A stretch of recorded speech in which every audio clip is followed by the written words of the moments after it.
All right, Dan, let's get right to it here. I mean, normally these CES events, at least in the years past, usually were big affairs where you would suddenly get some big grand sweeping announcement about some new product. Is that still the case right now?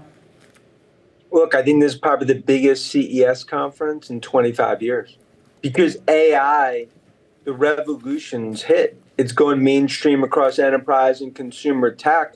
That's where the buzz is. We're not talking robots and drones. And you're really starting to see now use cases explode. That's what investors are focused on, what we believe fuels this new tech bull market.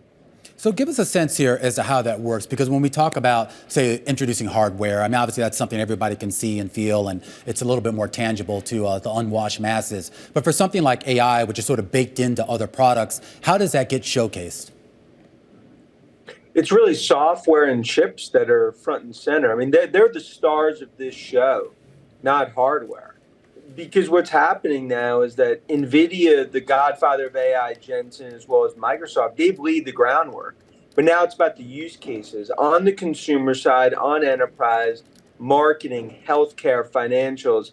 I mean, this is really unlike anything that I've seen in terms of just the monetization opportunities that are front and center. That's the difference with this CES versus previous ones.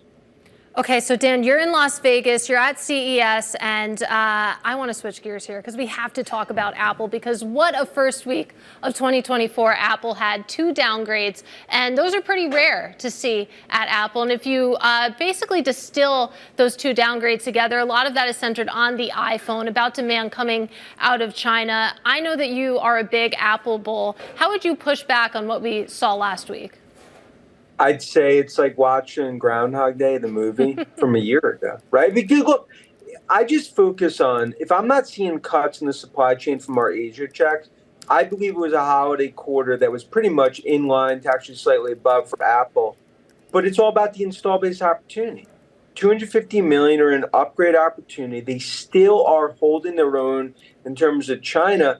And I think this is the get out the popcorn moment to when they're not just on Vision Pro, but the AI app store that we see them introducing over the next year.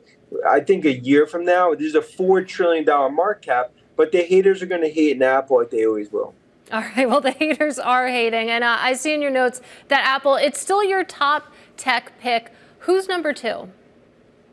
It's that company in Redmond. I think Nadella, what Microsoft's doing, Apple and Microsoft, that's sort of the 1-2 punch to our bull thesis, along with broader software. You know, despite maybe a shaky start to the year, I think there's going to be a really good earnings season.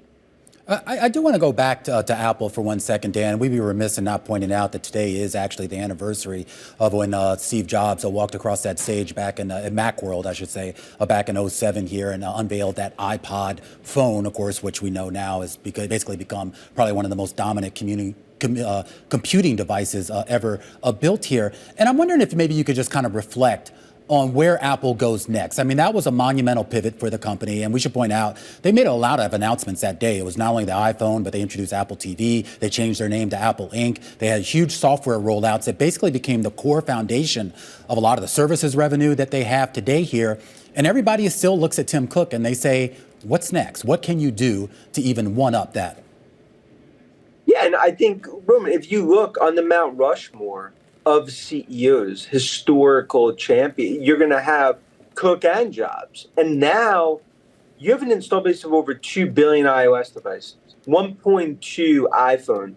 The monetization on services, that's what it's going to be about. You talk about AI, the opportunities.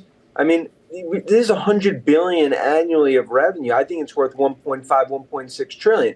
That's where I think many continue to say, where's the innovation in Apple, while they're sitting there with an iPhone, iPad, and AirPods. And I think this is really the start of a renaissance of growth in Cupertino, despite many, the bears all coming out of hibernation mode to start the year.